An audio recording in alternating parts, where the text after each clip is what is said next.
오늘 우리가 나눌 말씀은 마태복음 20장 1절부터 16절까지의 말씀입니다. 본문을 교독하도록 하겠습니다. 천국은 마치 품꾼을 얻어 포도원에 들여보내려고 이른 아침에 나간 집주인과 같으니 그가 만드는 음식 분들과 약속하여 포도원에 들여보내고 또 제3시에 나가보니 장터에 놀고 서 있는 사람들이 또 있는지라. 그들에게 이르되 너희도 포도원에 들어가라. 내가 너희에게 상당하게 주리라 하니 이들이 가고 제6시와 제9시에 또 나가 그와 같이 하고 제10시로 나가보니 서 있는 사람들이 또 있는지라. 이르되 너희는 어찌하여 종일토록 놀고 서 있느냐. 이르되 우리를 품꾼으로 쓰는 이가 없음이니이다. 이르되 너희도 포도원에 들어가라 하니라. 저물물 포도원 주인이 청지에게 이르되 그들을 불러 다 남은 자로부터 시작하여 먼저 자까지 샀으라 하니 제11시에 온 자들이 와서 한 데나리온씩을 받거늘 먼저 온 자들이 와서 더 받을 줄 알았더니 그들도 한 데나리온씩을 받으니라. 받은 후 집주인을 원망하여 이르되 나는 이 사람들을 한 시간밖에 일하지 아니하거늘 그들을 종일 수고하며 너희를 면히 우리가 받게 하였나이다. 주인이 그 중에 한 사람에게 대답하여 이르되 친구여 내가 내게 잘못한 것이 없노라. 내가 나와 한 데나리온을 약속하지 아니하였느냐. 내 것을 가지고 가라. 나중은 이 사람에게 너와 같이 주는 것이 내 뜻이니라. 내 것을 가지고 내 뜻대로 할 것이 아니냐. 내가 선함으로 내가 악하게 보느냐. 이와 같이 나중된 자로서 먼저 되고 먼저 된 자로서 나중되리라. 아멘. 이 시간 예배의 자리 가운데 나오신 모든 성도님들 환영하고 축복합니다. 아멘. 오늘 우리는 앞서 읽은 마태복음 20장 1절부터 16절까지의 본문으로 너희도 포도원에 들어가라 라는 제목의 말씀을 나누려고 합니다. 전해지는 말씀 가운데 하나님의 은혜가 있으시기를 바랍니다. 아멘. 이번 본문에서 예수님께서는 이른 아침에 나간 집주인의 비유를 들려주시면서 이른 아침부터 일한 종들, 포도원의 일꾼들, 그리고 그 이후에 들어온 일꾼들에게도 모두 동일한 삭스를 주신 내용의 말씀을 우리에게 들려주고 계십니다. 그런데 우리가 이 본문의 말씀을 들을 때 우리 대부분의 사람들은 과연 예수님의 이러한 말씀, 예수님의 이러한 행동이 정당한 것인가에 대해서 질문하게 됩니다. 그 이유는 우리가 지금 이 자본주의 사회 속에서 살고 있으며 우리는 이 시스템에 굉장히 익숙하기 때문에 예수님께서 일을 많이 한 사람과 일을 적게 한 사람에게 동일한 값을 주신다는 것이 상당히 납득이 안 되기 때문입니다. 예수님의 다른 비유들을 보게 되면 예수님의 비유를 우리가 들을 때에 그 말씀이 우리에게 도전이 되고 또 한편으로는 우리에게 그렇게 살아야겠다라는 결단을 주는 말씀들입니다.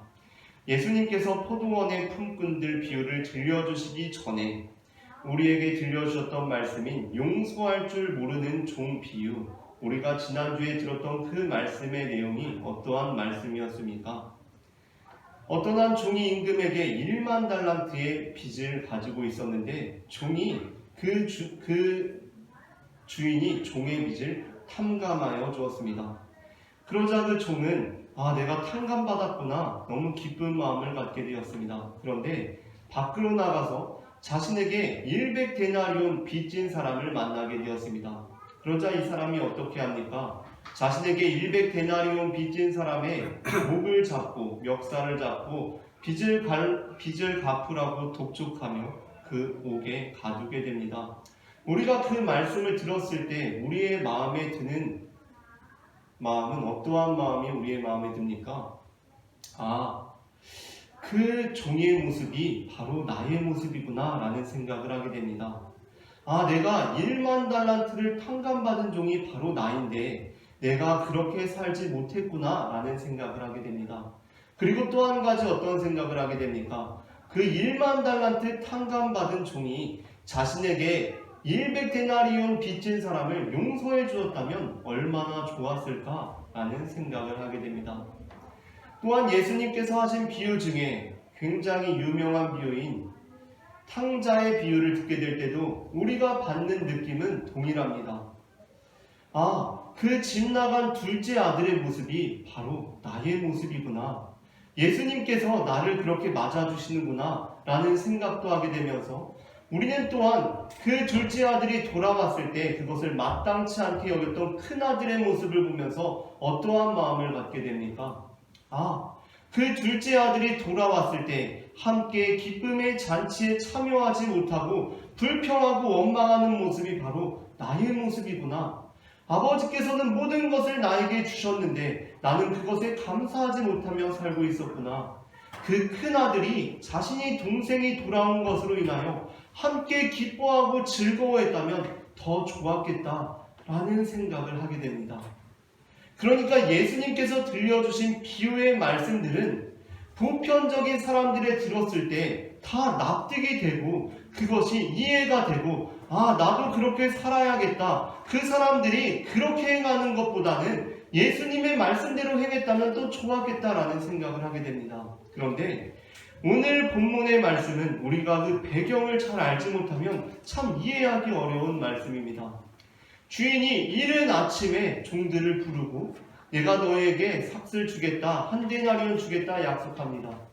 그리고 우리나라 시간으로 9시쯤에 또 나가보니까 또 아직 일하고 있지 않은 사람들이 있어서 그들을 불러서 또 일을 시키고 상당한 값을 주리라 라고 합니다. 12시에도 오후 3시에도 심지어 오후 5시에도 사람을 불러서 일을 시켰습니다. 그런데 그 주인이 그 이후에 하는 행동이 어떻습니까? 일찍 온 사람이나 나중 온 사람이나 다 동일한 대가를 지불합니다. 그리고 그 주인은 내가 이렇게 하는 것이 나의 뜻이다 라고 말합니다. 우리는 이 말씀을 읽을 때 어떠한 느낌이 듭니까? 우리가 용서할 줄 모르는 종 비유를 들었을 때 그리고 탕자의 비유를 들었을 때와 동일한 느낌이 듭니까? 예수님께서 왜 이렇게 행동을 하시지? 이것은 아무래도 정당하지 않은 것 같은데 라는 생각을 하게 됩니다. 왜냐하면 늦게 온 사람들이라고 해서 특별히 그들이 전문적인 일을 감당한 것처럼 느껴지지 않기 때문입니다. 하지만 여기서 우리가 중요하게 알아야 할 것은 이 당시 예수님의 비유를 듣던 사람들은 바로 이 예수님의 말씀을 들으면서도 용서할 줄 모르는 종 비유, 그 1만 달란트 탕감받은 자의 비유와 탕자의 비유, 돌아온 자기 동생을 용납하지 못했던 그 큰아들의 비유를 들을 때와 동일한 느낌, 동일한 기분이 들었을 것이라는 말씀입니다. 그렇다면 왜 이 시대 사람들은 느꼈을 것을 우리는 느끼지 못하고 있습니까? 우리가 그 느낌을 알기 위해서는 이 당시의 사람들이 어떠한 사회구조 속에서 살았는지를 알아야 할 필요가 있습니다. 이 당시 포도원 일꾼들, 포도원의 품꾼들이라는 사람들은 어떠한 사람들이었냐면 어떤 자기가 먹고 살아갈 직업을 가지고 있는 사람들이 아니었습니다. 이 포도원 일이라는 것은 추수 때에 그 한순간에 일꾼을 모집해서 그때 추수하는 일을 하는 사람들을 구하는 그러한 것이었습니다.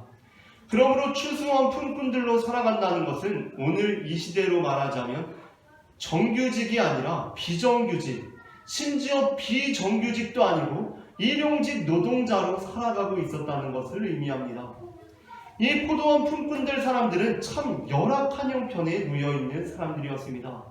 그야말로 아침 일찍 자신을 일시켜줄 사람을 기다리면서 인력시장에 나가게 됩니다. 그리고 이 가장이 그 인력시장에서 자신을 불러주는 주인을 만나게 되었을 때 그 주인의 부름을 잊게 되었을 때 그는 그곳에 나가서 하루 일해서 하루 품삯을 법니다.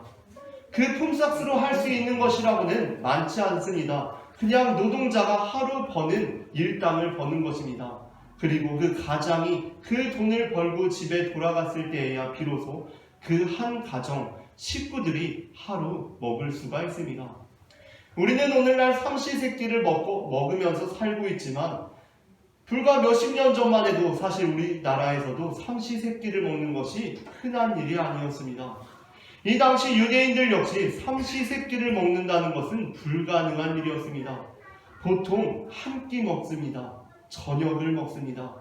가장이 일터에 나가서 벌어온 그 돈으로 한 끼 식구들이 먹고 생활하는 것입니다. 그러므로 이 포도원 품꾼들은 모두 동일한 상황에 놓여있던 사람들이었습니다. 이들은 다 인력시장에 나가서 자신을 일시켜줄 사람을 기다리고 있습니다. 그런데 포도원 주인이 이른 아침에 와서 사람들을 불러갑니다. 일꾼들을 불러갑니다. 그래서 어떤 사람들은 아침 일찍부터 일하게 됩니다. 그리고 또 어떤 사람들은 9시에 불려가게 됩니다. 그리고 어떤 사람들은 오후 12시에 불려가게 되고 어떤 사람들은 오후 3시, 어떤 사람들은 오후 5시에 불려가게 됩니다.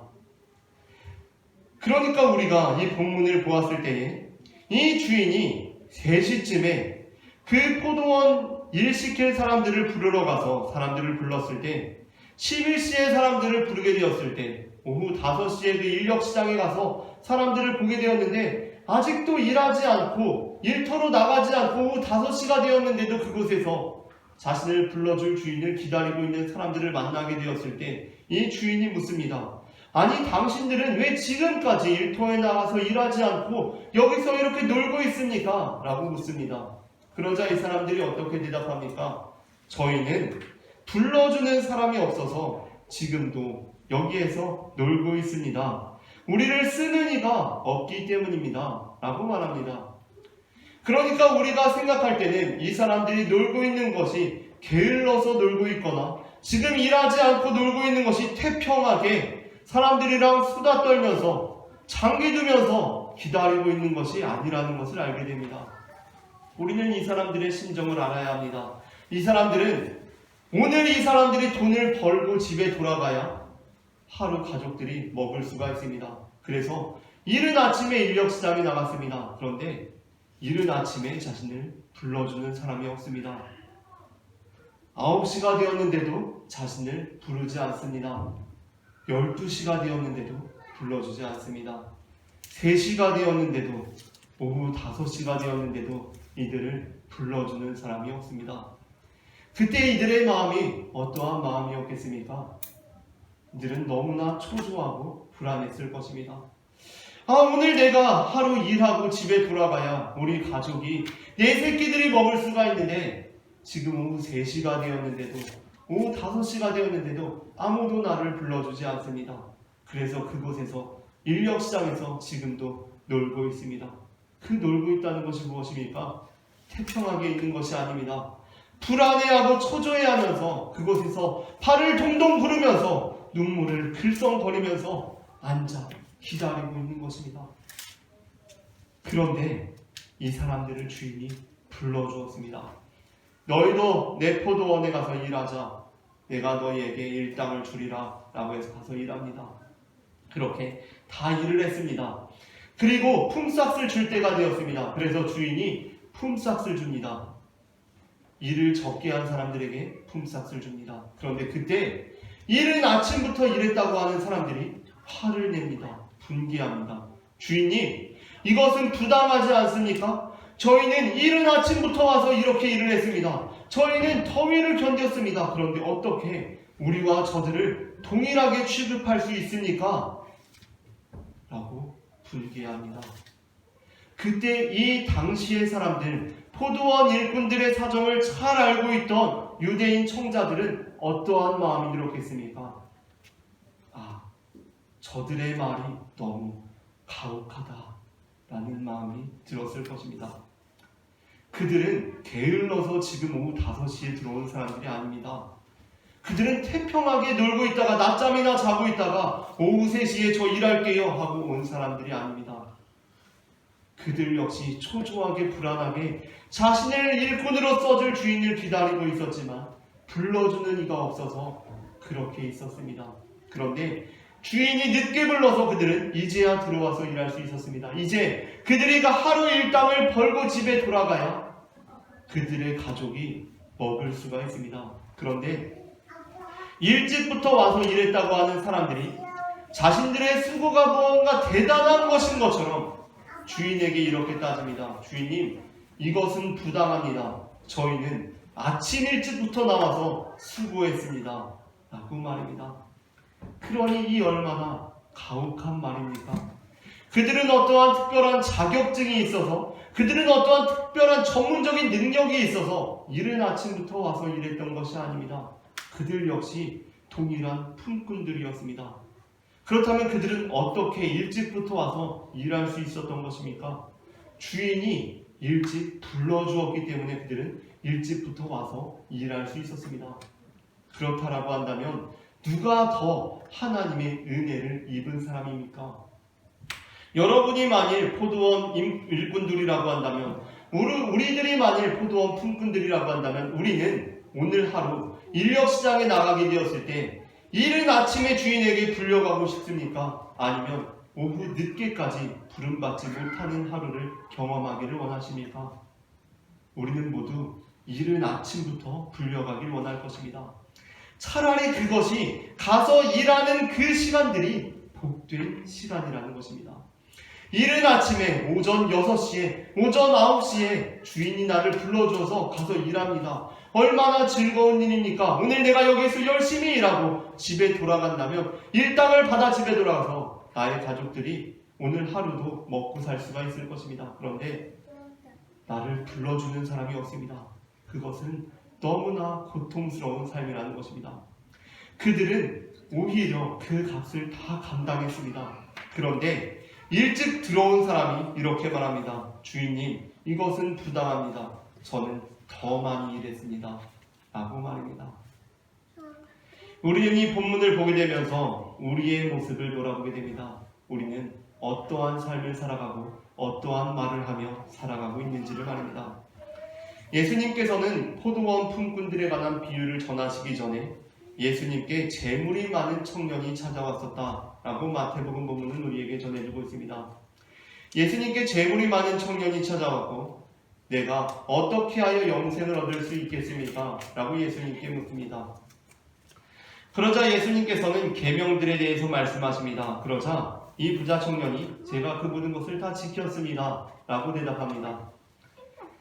그러자 예수님께서 이렇게 말씀하십니다. 네가 가진 것들을 다 가난한 자들에게 주고 나를 따르라 라고 말씀하십니다. 그러자 그 재물이 많은 청년이 근심하며 돌아갑니다. 근데 이 이후부터 예수님과 제자들의 대화가 우리의 이목을 끕니다. 부자가 돌아가자 예수님께서 이렇게 말씀하십니다. 제자들에게, 얘들아, 부자가 하늘나라에 들어가는 것이 낙타가 바늘구멍에 들어가는 것보다 더 어렵다 라고 말씀하십니다. 예수님의 이 말씀은 어떠한 사람도 천국에 들어가는 것이 어렵다라는 말씀이었습니다. 그러자 제자들이 놀라서 이렇게 묻습니다. 그러면 대체 누가 구원을 얻을 수 있겠습니까? 라고 묻습니다. 그러자 예수님께서 이렇게 대답하십니다. 사람으로는 할 수 없지만 하나님은 다 하실 수가 있다 라고 말씀하십니다. 그러자 베드로가 이렇게 말합니다. 주님, 우리들은 모든 것을 다 버려두고 예수님을 따랐습니다. 우리에게 어떠한 보상이 있겠습니까? 라고 말합니다. 그러자 예수님께서 그 베드로의 따름을 칭찬하십니다. 그래, 너가 나를 모든 것을 다 버려두고 따랐구나. 너에게는 영생을 상속하는 보상이 있을 것이다. 그런데 먼저 된 자로서 나중되고 나중된 자로서 먼저 된 자들이 많을 것이다 라고 말씀하십니다. 오늘 포도원의 품꾼들 비유를 들려주시고 나서도 예수님께서 하시는 말씀이 무엇입니까? 나중된 자로서 먼저 되고 먼저 된 자로서 나중되리라 라는 말씀을 하십니다. 이 말씀이 우리에게 가르쳐주고 있는 것이 무엇입니까? 그것은 우리의 주 여호와 하나님 아버지께서는 우리를 부르시는 분이시고 우리를 부르시는 그 부르심의 사건을 잊지 않으시는 분이라는 것입니다. 그런데 우리 사람들은 어떠한 사람들이라는 것입니까? 우리는 마치 일찍부터 일한 포도원 일꾼들처럼, 그리고 베드로처럼 우리가 주님을 따랐습니다.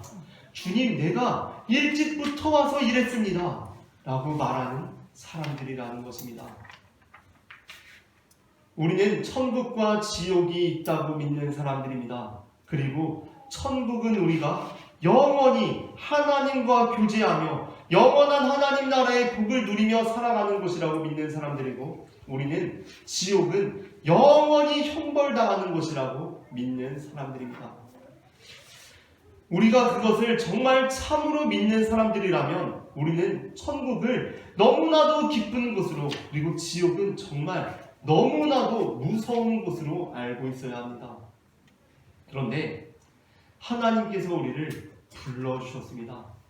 어떤 사람들은 오전 9시에, 어떤 사람들은 오후 3시에, 어떤 사람들은 오후 5시에 불러주셨습니다.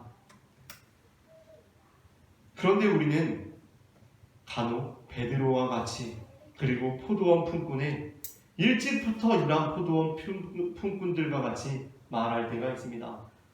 주님, 제가 이른 아침부터 나왔습니다. 주님, 내가 주님을 따랐습니다. 그런데 어떻게 저 사람들과 저를 동일하게 대우할 수 있습니까? 라고 말합니다. 그리고 우리는 이렇게 말합니다. 오전 9시부터 일한 사람, 12시부터 일한 사람, 오후 3시부터, 오후 5시부터 일한 사람, 그 사람들은 포도원에 들어갈 수 있겠지만 어떠한 사람들은 포도원에 들어갈 수 없을 것이다 라고 말합니다. 나는 주님을 따랐기 때문에, 나는 몇 시부터 와서 일을 했기 때문에 이러한 보상을 받는 것이 정당하지만 어떠한 사람들은 정당하지 않다라고 말합니다. 이 말이 정말 우리가 천국과 지옥을 믿는 사람들이 듣기에 너무나 가혹하고 무시무시한 한 말이라는 것입니다. 주님, 저는 아침 9시부터 와서 일했습니다. 그런데 어떻게 저 사람이 지금 저하고 동일하게 한 데나리온을 받아갈 수 있습니까? 라고 말하는 것은, 주님, 저는 이 돈 받아가서 저희 가족 먹어야 되는데 저 사람은 일 적게 했으니까 저 사람 가족이 굶든 말든 저 사람의 아이들이 오늘 밤에 저녁을 먹든지 말든지 저에게는 상관없는 일입니다. 저 사람은 고통당해야 합니다. 라고 말하고 있다는 것입니다. 예수님께서는 이렇게 말씀하십니다. 내가 정한 바 내 뜻대로 값을 주리라. 내가 내 것을 가지고 내 뜻대로 하는데 내가 선함으로 네가 나를 악하다고 말하느냐? 라고 그렇게 우리에게 말씀하십니다. 하나님께서는 우리를 불러주셨습니다. 우리를 각각 저마다의 때에 불러주셨습니다. 그러므로 우리가 말할 수 있는 것은 하나님께서는 우리의 모든 것을 아시는 분이라는 것입니다. 하나님께서는 우리의 모든 것을 아십니다. 그렇기 때문에 세상이 우리에게 말하는 것과 같지 않게 하나님께서는 우리의 모든 것을 아시기에 이렇게 말씀하십니다.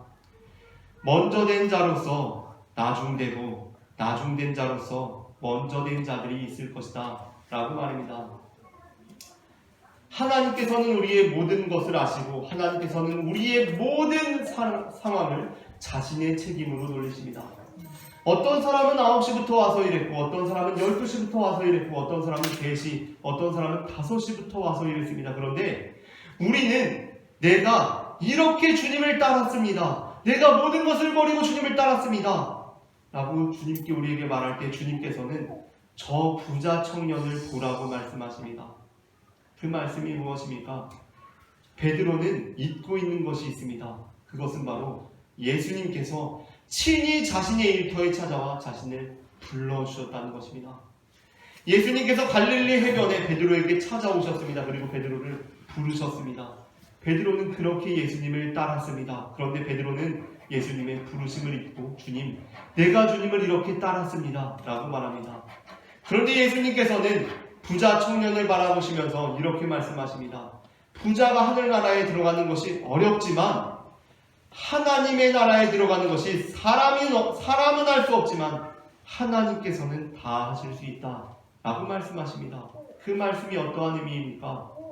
저 부자 청년을 보라. 내가 부른 적이 없는데 나에게 와서 어떻게 하면 내가 영생을 얻을 수 있겠습니까? 라고 묻고 있다 라고 말입니다.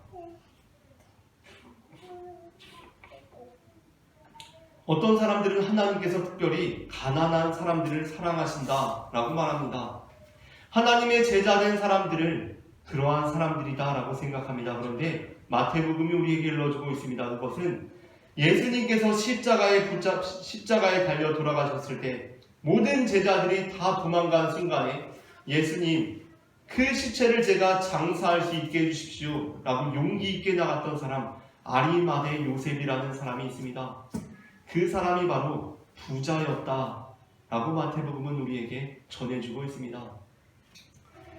하나님께서는 우리의 사정을 아십니다. 하나님께서는 각각의 사람들의 형편을 아십니다. 그러므로 먼저 된 자가 나중되고 나중된 자가 먼저 될 수가 있다는 것입니다. 저도 한때는 술을 참 많이 마셔야만 하는 상황에 놓여 있을 때가 있었습니다. 그래서 술을 참 많이도 마셨던 것 같습니다. 술을 많이 마시곤 했었는데 제가 그때 술을 마시면서 느꼈던 것이 무엇이냐면 제가 술을 안 좋아한다는 것을 알게 되었습니다. 그리고 술 자체가 되게 맛있지 않다는 것을 알게 되었습니다. 그래서 술을 마시지 않아도 되는 상황이 된 순간부터 저는 자연스럽게 술을 마시지 않는 삶을 살아가게 되었습니다. 그런데 어떠한 사람들은 또 술을 참 좋아하는 사람도 있지 않겠습니까? 저로서는 이해가 안 되지만 어떠한 사람들은 술이 참 맛있어서 술을 마신다고 합니다. 그런데 이러한 정보에 대해서 아무것도 모른다고 할 때, 아무것도 알지 못한다고 할 때, 객관적인 정보가 아무것도 없다고 할 때 저는 술을 1년에 한 번도 마시지 않았고 어떤 한 사람은 술을 참 좋아하는 사람인데 그 사람이 술을 하루 마시지 않았다고 생각해 봅시다. 어떠한 사람이 술을 일주일 마시지 않았습니다. 그렇다면 술을 마시지 않은 것에 대해서 평가할 때 대부분의 사람들은 이용세라는 사람이 참 대단하구나. 어떻게 1년 중에 한 번도 술을 마시지 않을 수가 있지? 어떻게 이제까지 5년 중에 한 번도 술을 마시지 않을 수가 있지? 참 대단하다 라고 말할 것입니다. 그리고 저 사람은 기껏해야 일주일 술 마시지 않았구나. 그것은 이용세보다 대단한 것이 아니다 라고 생각할지도 모르겠습니다. 그런데 우리가 이 정보를 알고 있다고 생각해 봅시다. 이용세라는 사람은 술을 좋아하질 않습니다. 술자리에 나가는 것도 좋아하질 않습니다. 성격이 그렇진 않습니다. 그래서 5년간 술을 마시지 않을 수 있었습니다. 그런데 어떤 사람은 술을 너무 좋아합니다. 술이 맛있습니다. 그렇게 태어났습니다. 술자리에 나가서 놀고 이야기하고 이런 것이 너무 즐겁습니다. 그 사람이 건강검진을 위해서 일주일간, 3주간 술을 마시지 않았습니다. 이 정보를 알고 있다고 할 때 우리는 어떤 사람이 술 마시지 않은 것을 더욱 기뻐하겠습니까? 이용세가 1년간 술 마시지 않았다고 해도 우리가 박수치며 기뻐할 일이 없습니다. 3년간 술 마시지 않았다고 해도 박수치며 기뻐할 일이 없습니다. 그런데 술을 너무 좋아하는 그 사람이 3주간 술을 마시지 않았다? 아니 이번 일주일간 술을 마시지 않았다? 우리는 그 일을 박수치며 기뻐하는 것입니다. 왜냐하면 그 사정을 알고 있기 때문입니다. 하나님께서는 우리의 상황을 아십니다. 우리의 형편을 아십니다. 우리가 넘어졌던 그 이유를 아십니다. 하나님께서는 우리가 오후 5시에 이 포도원에 들어올 수밖에 없었던 그 이유를 아십니다. 어떤 사람들은 정말 대단하게 살아갑니다. 어떤 사람들은 참으로 신실하게 살아갑니다. 그런데 어떠한 사람들은 그 믿음이 참 연약하게 살아갑니다. 그래서 세상 사람들은, 아니 심지어 교회에서도 그렇게 평가합니다. 이 사람은 참 대단한 사람이고 이 사람은 참 연약하다 라고 평가합니다. 이 사람은 오전 9시부터 일한 정말 대단한 사람이고 이 사람은 오후 5시부터 일한 참 연약한 사람이다. 그런데 하나님께서는 다르게 보신다는 것입니다. 하나님께서는 그 모든 책임이 나에게 있다 라고 말씀하십니다. 우리는 이 사람이 오전 9시에 들어와서 대단하고 이 사람은 오후 5시에 들어와서 참 게으르다 라고 평가하지만 하나님께서는 아니, 이 사람이 부지런한 것이 아니고 이 사람이 게으른 것이 아니라 내가 이 사람을 9시에 불렀고 내가 이 사람을 5시에 불렀기 때문이다 라고 말씀하십니다. 어떤 사람들은 한 번도 안 넘어지고 믿음의 길을 청진하며 살아갑니다. 대단합니다. 그런데 어떤 사람들은 넘어지고 쓰러지며 살아갑니다. 세상에서는, 교회에서는 이렇게 평가합니다. 이야, 저 사람은 어떻게 한 번도 안 넘어지고 저렇게 믿음 생활을 할 수 있을까? 참 대단한 사람이다. 저 사람은 너무 자주 넘어지는 것 같아, 시험 드는 것 같아, 저 사람은 조금 보상이 적지 않을까? 라고 생각합니다. 그런데 하나님께서는 어떻게 말씀하십니까? 이 사람이 이렇게 살아갈 수 있는 것은 내가 이 사람을 오전 9시에 불렀기 때문이다. 이 사람이 이렇게 살아가는 것은 내가 이 사람을 오후 5시에 불렀기 때문이다. 이 모두에게 내가 동일한 대가를 지불한다. 하나님, 어떻게 그럴 수 있습니까? 저는 이렇게 열심히 예수님을 믿었습니다. 저는 이렇게 최선을 다했습니다. 부당한 거 아닙니까? 저 사람은 지옥 가야 하는 거 아닙니까? 내가 선한 말을 하는데 너는 참 악하고 무시무시한 말을 하는구나. 이 사람이 오후 5시에 들어왔다고 해서 이 사람은 푼푼 일삭도 주지 않고 가서 집에 돌아가서 온 가족이 굶어야 한다고? 이 말을 듣는 모든 유대인 청중들은 그건 너무 가혹한 말이다. 그래서는 안 될 것 같다. 이 사람이 일부러 오후 5시에 온 것도 아니고 오후 5시에 푸른받아서 그렇게 일한 것인데 이 사람에게도 동일한 대가가 지불되어야 한다. 그것이 마땅하다 라고 생각했다는 것입니다. 사랑하는 여러분, 어떤 사람들은 참 대단한 사람들입니다. 오전 9시부터 와서 예배를 드립니다. 우리 이보영 어린이, 이나영 어린이가 오늘 오전 9시부터 와서 예배를 드립니다. 어떤 사람들은 오전 11시에 오기도 합니다.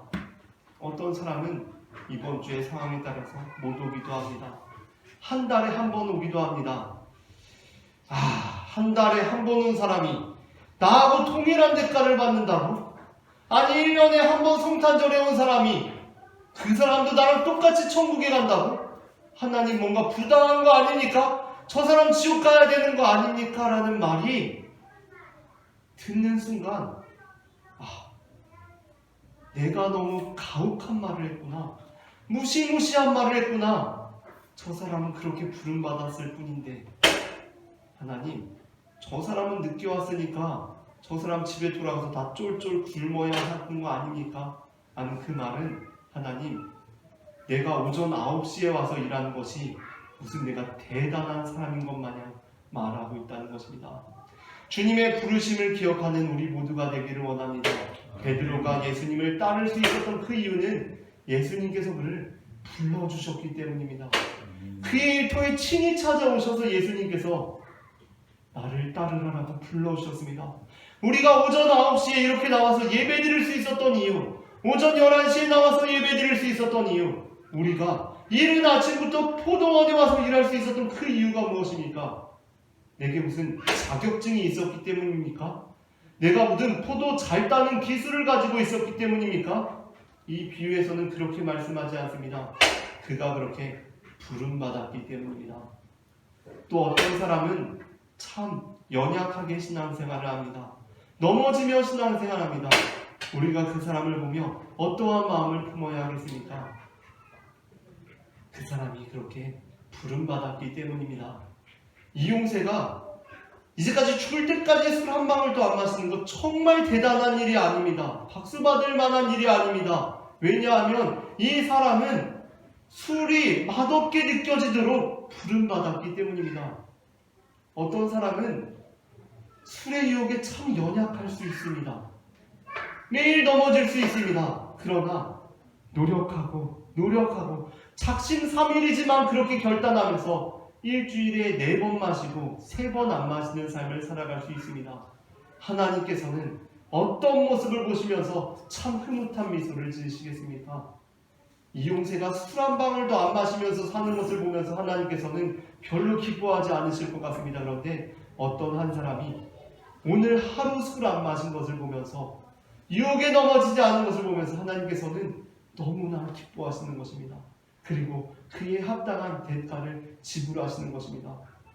먼저 된 자가 나중되고 나중된 자가 먼저 되는 모든 것을 아시는 하나님께서는 우리의 모든 형편을 헤아리시고 우리의 모든 상황을 헤아리시고 우리의 모든 것을 아시는 분께서는 그렇게 우리를 이끌어 가신다는 것을 믿고 신뢰하는 우리 모든 성도님들이 되시기를 바랍니다.